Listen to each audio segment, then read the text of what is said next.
Minister, the report published this morning by the Banking and Payment Federation of Ireland confirms what we already know, that the housing policy of this government is failing abysmally.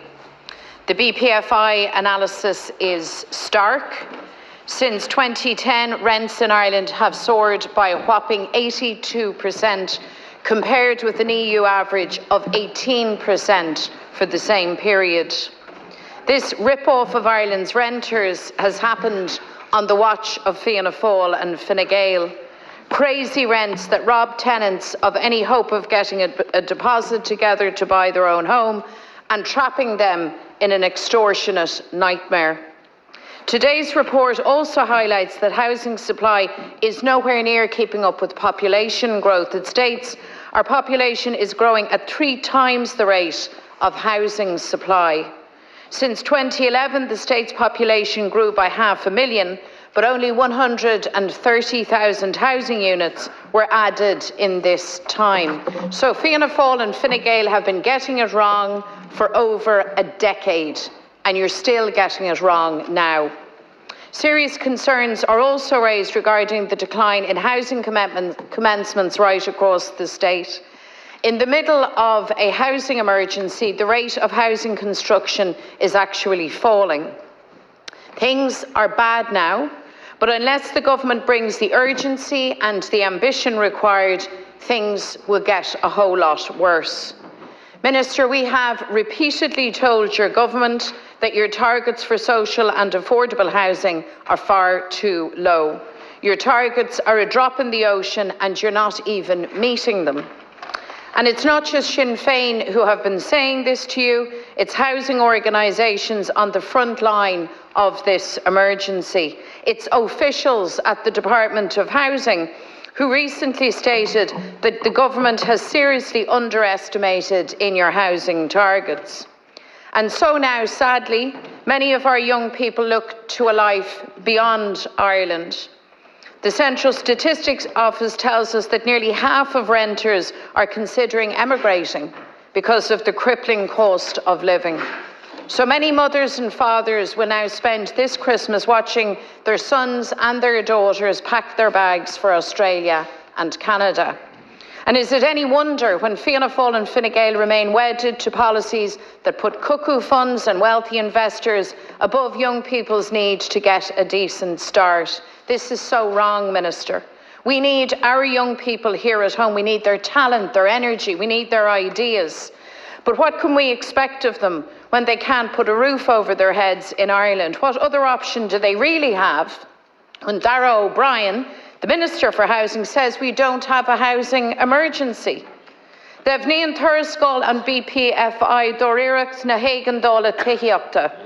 Is féidir le Harry Ifigi a Waller tú mas mian lo, chun difriocht a dhéanamh in óíre, tá ahrú policy tíochta fiúntach ag tastal go pránach.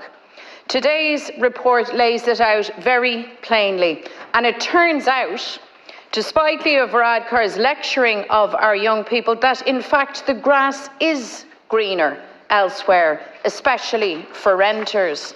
An 82% rent hike in Ireland versus an average of 18% across the EU. That is some punch in the gut for renters. It's a rip-off on a massive scale, and yet you do nothing about it. So, Minister, do you now accept it's time for government to intervene decisively, to put a month's rent back in renters' pockets through a refundable tax credit, and to finally ban rent increases for 3 years? Minister McGrath. Thank you very much, Deputy McDonald, for raising the BPFI report today. And it does confirm that we face an enormous challenge in relation to housing in this country, and the government has been very upfront and honest about the scale of that challenge, and that is why we brought forward the Housing for All plan. and it is showing significant signs of progress in relation to supply. Overall is going to reach the highest level for a long number of years, and close to 28,000 homes were built in the 12 months to the end of September just gone. There were nearly 21,000 homes built in the first 9 months of the year, which is more than the entirety of the previous year. And as you know, the target this year overall, under Housing for All, is 24,600 units. We now expect that we will achieve over 26,000 units this year, which is the highest level of output since 2008. There were more than 16,000 first-time buyers in the last 12 months, which is the highest number since 2007, and it represents a third of all home purchases. And construction of over 26,600 homes commenced in the year to October. So while acknowledging the scale of the challenge we face, I think it is also only fair and proper that we acknowledge the fact that housing output is increasing significantly. There are headwinds in the private sector. We have been very honest about that when it comes to labour shortages, which we're seeking to address through our apprenticeship system or employment permit system. There are challenges in relation to construction materials inflation, which again we're seeking to address through the inflation cooperation framework that is there. And there are challenges in relation to our planning system, and there will be a new comprehensive planning bill brought into this House shortly, which I hope will meet with the support from across this House. Many renters aspire to own their own home at some point in time. Not all of them, but many of them do. And for those that do, we have introduced a whole range of new initiatives, including the First Home Shared Equity Scheme, where almost 1,000 applications have now been received and 200 contracts have now been executed. We've extended the Help to Buy scheme, which has helped 35,000 first-time buyers to get on the property ladder. And we are targeting 5,000 new affordable homes through the LDA by 2026, and as you know, they are engaging with the market in relation to Project Tusig, and in particular in relation to sites where there is planning permission in place, but where there are viability challenges at this point in time. And we also have empowered local authorities to invest through land purchase, to bring forward affordable purchase schemes, and they are doing that. Do we need more? Of course we need more, and the government is providing a record amount of resources. For once in our nation's history, funding is not really the constraint. We need the system to deliver, the public system, and we need to partner with the private sector to make sure that they maximise output as well. But you've raised particular issues around renters. We acknowledge, of course, that for new rental agreements, and that's what the data represents, because existing tenants do have protection under the RPZ system, where the rent increase is capped at 2%. But what those renters should also know is what you are planning, and what you are planning is a new tax on rental properties of €400.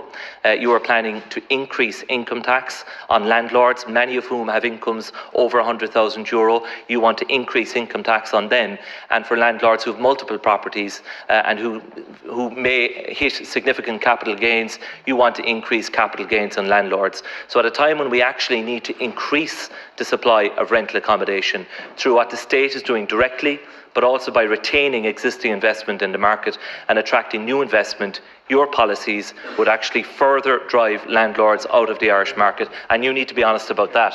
Well, let me tell you this much, Minister.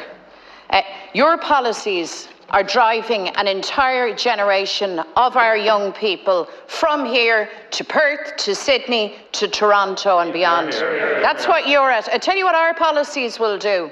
And our approach will move heaven and earth to keep those young people at home, or if they're gone away, to give them an opportunity to come back. And you describe this as a significant challenge. Well, Minister, let's get the language right here. This is an emergency. This is a disaster for families in their real lived lives. And your government has dragged your feet. You come in here week after week telling fairy tales, make-believe, imagining that your approach is working when it is plainly failing. I drew your attention to the distinction between an 82% growth in rent as against 18%, which is the EU average. And I asked you, how are you as a government going to respond to that? I've given you two ideas. A refundable tax credit for renters, put a month's rent back in their pocket, reduce rents, and a complete and an effective ban on rent increases. Can you deal with those two specific issues? Thank you. Well, Deputy, as you well know, we have brought in emergency measures in the context of this winter, which have been approved by this House and which are really needed. The reason why we have such a level of growth in new rental prices is because of the mismatch between supply and demand, and that is why the government's core focus is on increasing supply of all kinds of housing, of affordable purchase, of cost rental, of public housing on a scale the like of which we have not seen for a very long time in this country, and also working with the private sector to alleviate some of the blockages that are there, preventing supply getting to the level that we need it to get to.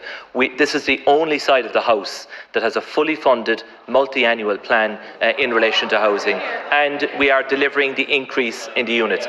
All of the renters who want to aspire to home ownership look to Help to Buy, they look to the First Home Scheme, they look to the LDA, all of which you have opposed. And your answer in relation to rental is to increase tax. A new tax on rental properties, increased tax for landlords, income tax and CGT. That's your answer to attracting new investment into Ireland, and that will not work, Deputy.